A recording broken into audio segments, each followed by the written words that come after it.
Hello there, my sugar plums, and welcome to the latest episode of Whistleton's Wisdom. Today, we'll be talking about the famous playwright, William Shakespeare. I mean, I happen to be a little bit of a Shakespearean actor myself. Mustache or no mustache? That is the question. Well, obviously it's a mustache. I mean, look at how gorgeous this thing is.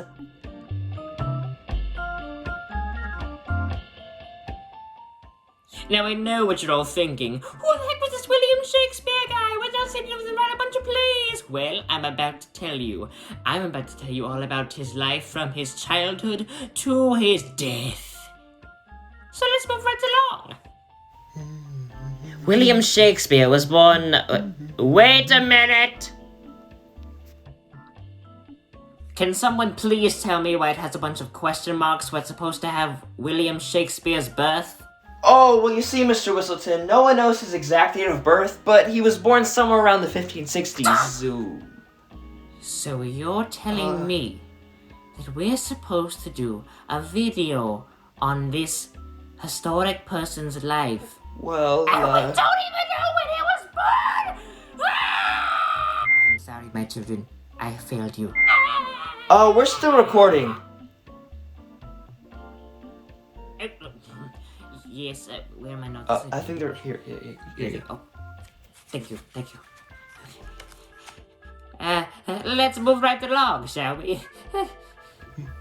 William Shakespeare grew up in Stratford-upon-Avon, England, with his parents John and Mary Shakespeare. His father, John Shakespeare, was a glove maker and also served as the High Bailiff for a year, which was basically the mayor.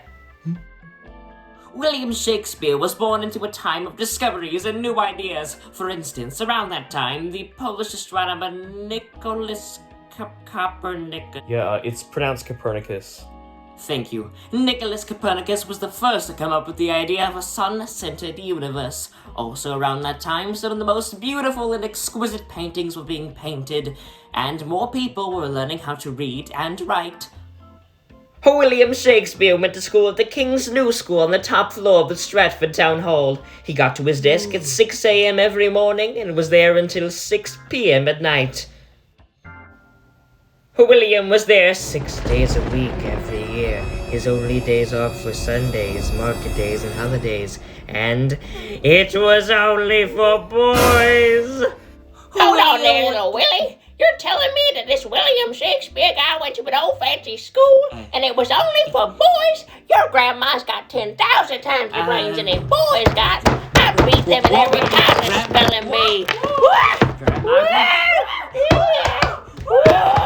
Here comes Grandma. One interesting fact about William Shakespeare is he never went past grammar school. I mean, if you ask me, that's a little bit insane that he never went to grammar school and yet he was able to write all those plays and poems and sonnets and be all cool. I'm definitely not jealous of William Shakespeare. One day he'll be as great as William Shakespeare. But enough with school. Let's get on to the good stuff, shall we? William Shakespeare was married to Anne Hathaway on November 28th of 1582 when he was only 18. And he had 3 children, Susanna, Hamnet, and Judith Shakespeare.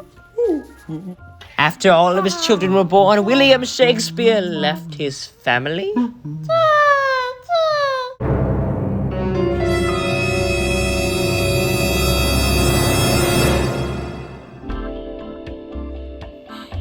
Let me guess. No one knows why he left his family or where he was going? Yep. Just roll the tapes. Wait a second, you're telling me we lose him for like 7 years and then we come back and he's in London? What's happening?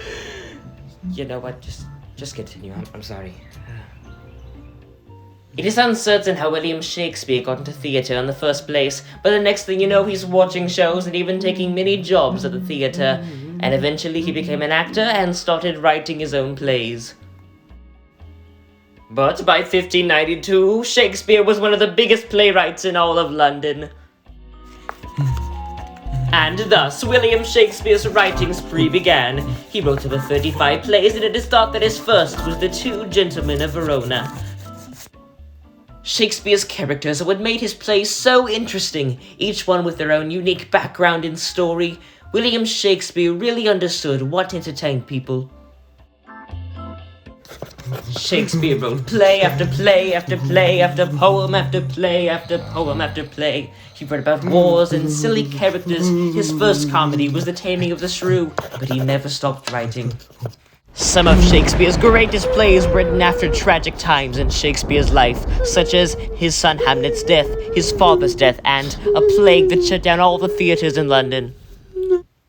But in the midst of all those tragic times, Shakespeare never stopped writing, and in 1594, when the London theatres reopened, Will joined an acting group called the King's Men, and together they took the parts of the old theatre and made a new one.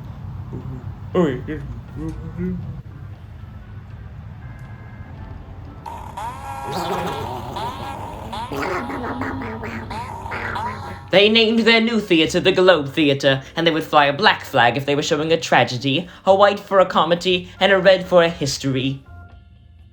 William Shakespeare earned enough money to buy his family a new house, and in 1610 he moved back with them.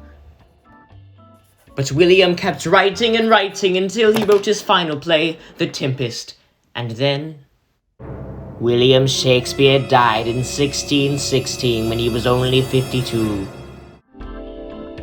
One interesting fact about all this is, William Shakespeare didn't get his true fame until after his death. Back in his day, his work was admired, but today he's known as one of the greatest playwrights of all time. He wrote over 35 plays, 150 poems, and came up with a lot of the catchphrases me and you say today, like, I caught a cold, or I'm in a pickle, or the world is my oyster. The list goes on, and his plays and poems are performed all over the world. He truly was one of the greatest playwrights of all time. Well, that's all the time we have for today, and remember, if it's not wise, it's not Whistleton. Hey, we told you not to use that catchphrase anymore!